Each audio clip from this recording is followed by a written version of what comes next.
علامہ صاحب فرمائیے گا کہ سچائی کے ساتھ ساتھ امانت داری کے حوالے سے قرآن میں اور رسول اللہ صلی اللہ علیہ وسلم کی زندگی سے ہمیں کیا سبق ہے؟ بسم اللہ الرحمن الرحیم الحمدللہ علیہ والصلاة علی علیہ۔ سچائی اور امانت یہ دین کی اساس ہے، یہ ایمان کی پہچان ہے۔ بلکہ یہاں تک بھی روایات میں آیا، مفتی صاحب تصدیق بھی کریں گے کہ جب جنتی جنت میں داخل ہوں گے تو جنت میں جانے والے نمازی بھی ہوں گے، روزہ دار بھی ہوں گے، حلال حرام پہ عمل کرنے والے بھی ہوں گے، لیکن جب اللہ انہیں پکارے گا نا تو نماز کے نام سے، روزے کے عنوان سے یا باقی عبادات کے عنوان سے نہیں پہچانے گا، بلکہ اللہ کہے گا میرے ان سچے لوگوں کو میرا سلام پہنچا دو۔ یعنی اللہ وہاں پہ بھی جس صفت کا نام لے گا، سلام قولا من رب رحیم، فرشتے بھی جس صفت کا نام لیں گے جنت میں سچائی کا۔ اس کا مطلب یہ نہیں کہ وہ باقی عبادات نہیں کرتے۔ پیغمبر گرامی قدر کر رہے تھے وضو، سرکار دو عالم وضو میں مشغول تھے، یا صحابہ کبار پیغمبر کے وضو کو جو ہے کوئی اپنے چہرے پہ مر رہا ہے، کوئی پانی پی رہا ہے، کوئی اپنے ہاتھ، کوئی اپنے بدن پہ۔ تو پیغمبر نے جب یہ عمل دیکھا تو دیکھنے کے بعد کہا کیا کر رہے ہو؟ کہا یا رسول اللہ آپ کے وضو کا پانی اپنے بدن پہ۔ کہا کیوں؟ کہا اس لیے تاکہ اللہ اور اللہ کا رسول ہم سے راضی ہو جائے۔ تو سرکار ختم رحمت نے کہا کہ اے میرے صحابہ، میں تمہیں ایسے اعمال نہ بتاؤں کہ جن کی وجہ سے میں اور میرا رب تم سے راضی ہو؟ فرمایا کون سے؟ اور پھر اللہ کے نبی نے وعید بھی سنائی، خوشخبری بھی سنائی کہ صرف یہ نہیں کہ تم ہم سے محبت کرو گے، اگر وہ تم کرو گے تو اللہ بھی تم سے محبت کرے گا، میں بھی تم سے محبت کروں گا۔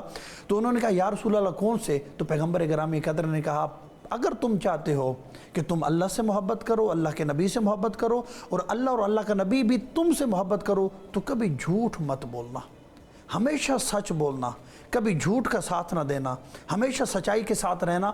اور دوسری بات یہ کہ اگر تم چاہتے ہو کہ اللہ اور اللہ کا رسول تم سے محبت کرے تو کبھی کسی کو دھوکہ مت دینا، ہمیشہ امانت داری کے ساتھ اپنی زندگی گزارنا۔ ایک صحابی گرامی ہے جن کا نام ہے جریر بن عبداللہ، یہ یمن کے شہزادے تھے اور بہت امیر تھے۔ انہوں نے اپنے غلام کو کہا، اب دیکھیے گا یہاں سے ہمیں نتیجہ یہ بھی ملے گا کہ اگر کوئی چیز ہم جانتے ہوں کہ یہ اتنی کی ہے اور ہمیں اسے کسی کی مجبوری کے عوض سستی مل رہی ہو تو اسلام اس کی بھی اجازت نہیں دیتا۔ تو جناب جریر بن عبداللہ نے اپنے غلام کو کہا کہ جاؤ اور بازار سے ایک گھوڑا خرید کے لاؤ۔ غلام چلا گیا اور 300 درہم میں گھوڑا خرید کے آ گیا۔ اب گھوڑا بھی آ گیا، گھوڑے کا مالک بھی آ گیا، جناب جریر بن عبداللہ کا غلام بھی آ گیا۔ تو غلام نے آ کے کہا کہ حضرت میں نے گھوڑا خرید لیا ہے 300 درہم میں، کیونکہ شہزادے تھے جناب جریر بن عبداللہ، وہ گھوڑوں کی نسلوں سے واقف تھے۔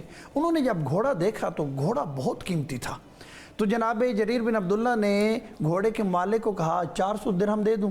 اس نے کہا 400 دے دیجیے۔ پھر حضرت نے کہا 500، 600۔ اس نے کہا میں تو 300 پہ بھی راضی ہوں، آپ 500-600 کی بات کر رہے ہیں، میں تو 300 پہ بھی راضی ہوں۔